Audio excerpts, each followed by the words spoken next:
त्वयि सति परमात्मन् मादृशान्नो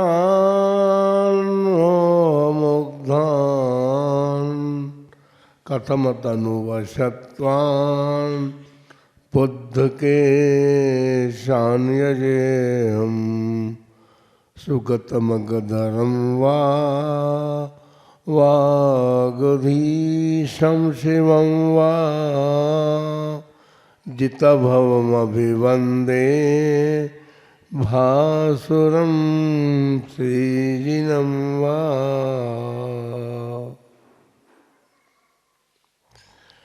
देवादिदेव 1008 श्री पार्श्वनाथ भगवान की 20वीं सदी के प्रथमाचार्य चारित्र चक्रवर्ती आचार्य श्री शांति सागर जी महाराज की, परम पूज्य दीक्षा गुरुवर्य आचार्य श्री धर्म सागर जी महाराज की, श्रीमद् जैन धर्म की,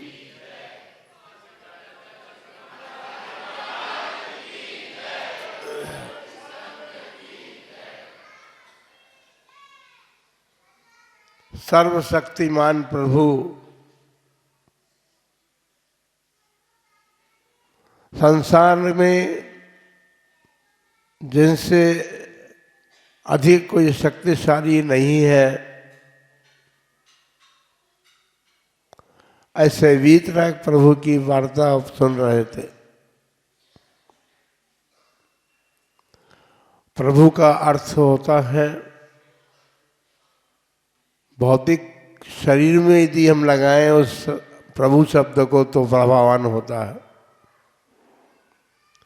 आज संसार अपने शरीर को प्रभावान बनाने के लिए न जाने कितने प्रकार के प्रयोग करता है,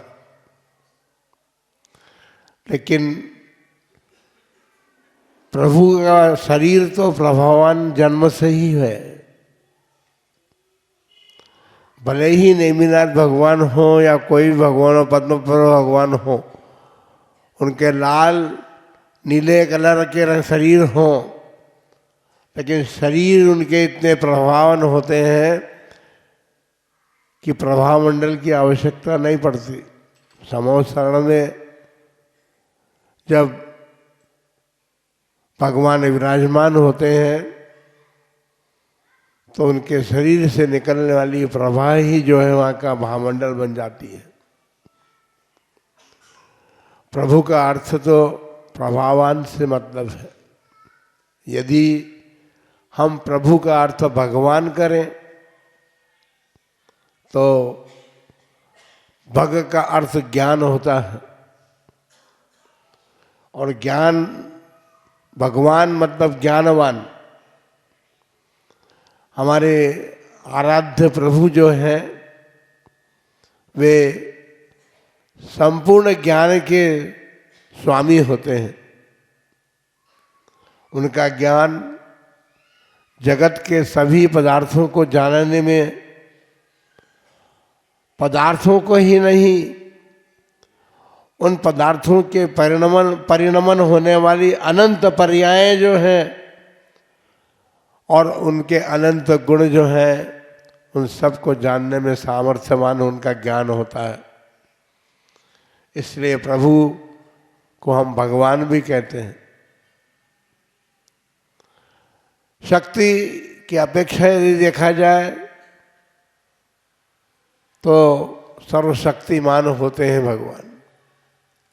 लौकिक जगत में कहा भी जाता है, ईश्वर को सर्वशक्तिमान कहते हैं, लेकिन सर्वशक्तिमान तो वही होता है जो अपनी आत्मा में लगे हुए कर्ममल को धोने में समर्थ होता है। संसार के प्राणी तो प्रतिदिन अपने शरीर का मल धोते हैं। अभी आप धो करके चलेंगे तो गमन करते सही आपके शरीर में पसीना आ जाएगा, लेकिन हमारे प्रभु तो जो हैं वो पसीने से रहित होते हैं। उनके शरीर में कभी पसीना आता ही नहीं है।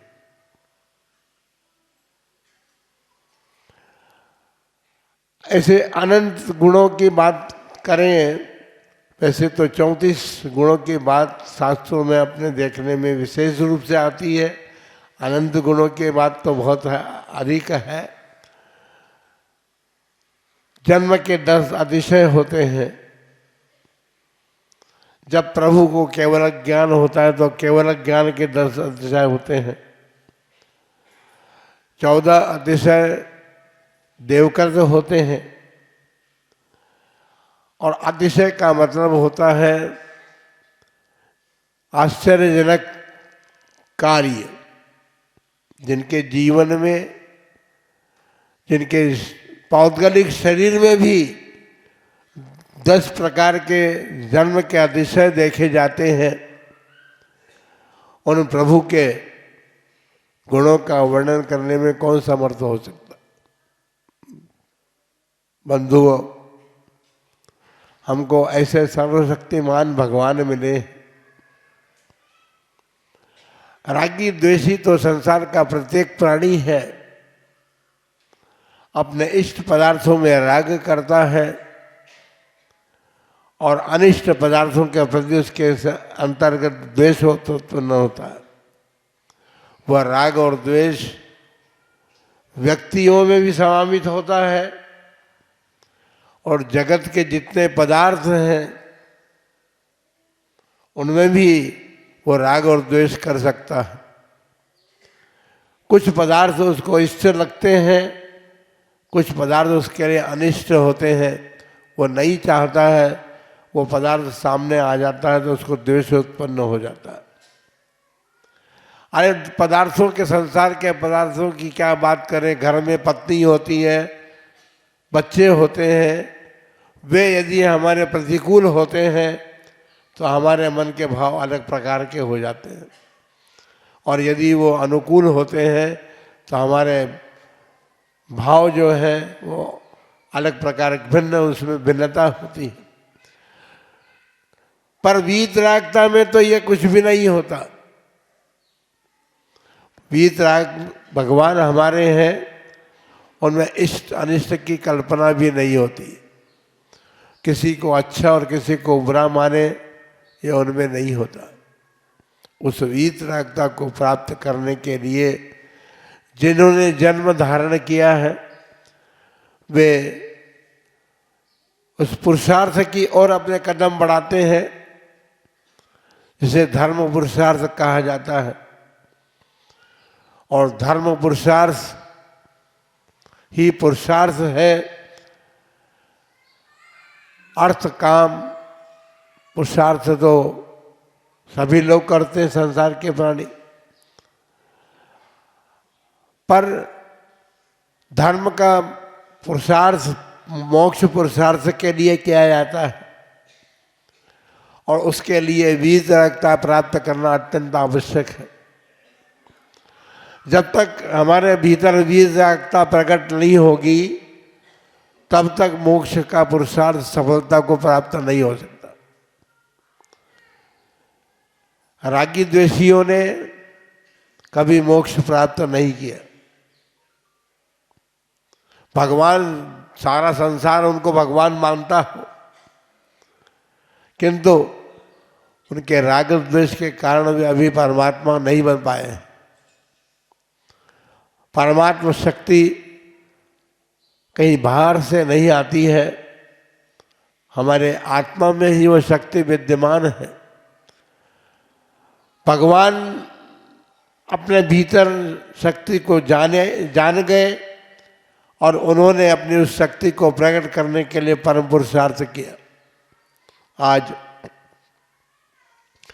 भगवान सुपार्श्वनाथ का मोक्ष कल्याणक है, और मोक्ष कल्याणक में आपने क्या क्या किया, हम आपसे प्रश्न करते हैं, क्या किया आपने। बहुत से लोगों को तो मालूम ही नहीं था कि आज भगवान सुपार्श्वनाथ का मोक्ष है, मोक्ष दिवस है। भले ही जानकारी नहीं हो, लेकिन ये तो हम मान सकते हैं कि जैसे भगवान पार्श्वनाथ की बात है, वैसे ही सुपार्श्वनाथ भगवान की बात भी है। वे भी प्रभु हैं, वे भी भगवान थे और वे भी वीतराग थे, सर्वशक्तिमान थे। उन्होंने अपनी उस शक्ति का प्रयोग अपनी आत्मा के उत्थान के लिए किया, उत्कर्ष के लिए किया। उन्होंने अपने उस शक्ति का प्रयोग जो है किसी से युद्ध नहीं किया और उस शक्ति को प्रकट करने के लिए युद्ध किया भी। आत्मशत्रु जो थे, हमारे आत्मा में कर्म बने हुए हैं और उन कर्मों को यदि हम शत्रु दृष्टि से देखें, चाहे पुण्य कर्म हो या पाप कर्म हो, लेकिन जब तक कर्म आत्मा के साथ बंधे रहेंगे तब तक हम में भगवत्ता प्रकट नहीं हो सकती, हम भगवान नहीं बन सकते। कुछ कर्म ऐसे हैं जो हमारे आत्मा के गुणों का घात करने वाले हैं और कुछ कर्म ऐसे हैं जो सर्वथा घात नहीं करते, उनका भी नाश करते हैं भगवान और उनके नाश से ही वे सिद्ध अवस्था को प्राप्त होते हैं। बंधुओं, प्रभु छोटा सा शब्द है, 2 अक्षर का एक शब्द है, लेकिन प्रभु शब्द में इतनी बातें छिपी हुई है।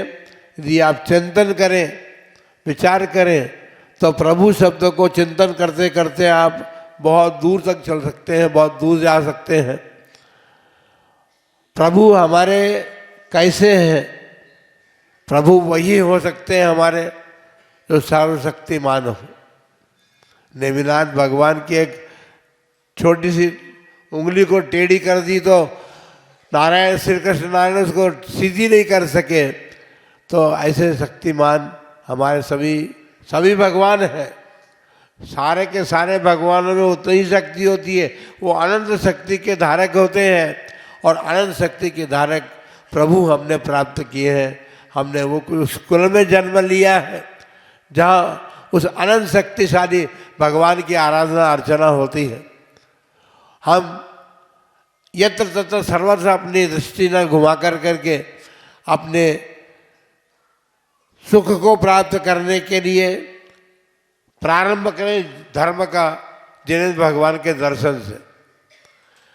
वहाँ से प्रारंभ करेंगे तो हमारे भीतर जो मिथ्यात्व कर्म बैठा हुआ है, वो मिथ्यात्व कर्म भी धीरे धीरे नाश को प्राप्त होगा। और जब सम्यक दर्शन की प्राप्ति हो जाएगी तो आपका ज्ञान भी सम्यक बन जाएगा, फिर आपको मोबाइल की ज़रूरत नहीं पड़ेगी, सारे संसार को देखने की ज़रूरत नहीं पड़ेगी। हमारे प्रभु ने तो मोबाइल नहीं था उस जमाने में, लेकिन सर्वशक्ति उनमें थी, वो ज्ञान शक्ति उनमें प्रकट हो गई। उनकी ज्ञान शक्ति से उन्होंने सारे जगत के पदार्थों को यहाँ बैठे बैठे जान लिया। तो वो शक्ति सब में है, संसार के प्रत्येक प्राणी में है। आवश्यकता भव्यता की है। जो भव्य प्राणी है वो अपने उस शक्ति को प्रकट करके और भगवान बन सकते हैं। आज भगवान का मोक्ष कल्याणक आप सभी ने मनाया है और उस मोक्ष कल्याणक का प्रतिफल आपके जीवन में यही प्राप्त होना चाहिए कि आप प्रभु को समझें, जानें और अपने प्रभु को भी जानने का प्रयत्न करें। मैं भी प्रभु हूँ, मैं भी सर्वशक्तिमान हूँ, मैं भी ज्ञानवान हूँ, इत्यादि बातों का विचार करके अपने समय का सदुपयोग करते हुए और अपने मनुष्य जन्मों को सार्थक करें। इन्हीं मंगलमय भावना के साथ जय बोलो महावीर भगवान की।